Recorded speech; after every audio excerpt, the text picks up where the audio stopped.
ও এই মুহূর্তে ইরানে আছে। ওখানে পড়াশোনা করতে গিয়েছে ফার্সি ভাষায় ডক্টরেট করতে। তো গত 4-5 দিন ধরে ওখানকার সিচুয়েশন আমরা যা দেখছি খবরে, ইসরায়েল ইরানে আক্রমণ করেছে, সেইটা নিয়ে আমরা খুবই চিন্তিত। আমরা এম্বাসির সাথে কন্ট্যাক্ট করছি, ওখানকার নেটওয়ার্ক ইস্যু হচ্ছে, ভাইয়ের সাথে কন্ট্যাক্ট করতে পারছি না।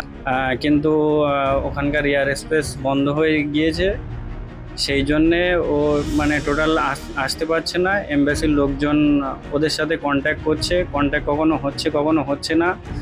তাই নিয়ে গতকালকেও ভাইয়ের সাথে লাস্ট কথা হয়েছিল, খুব চিন্তায় আছে।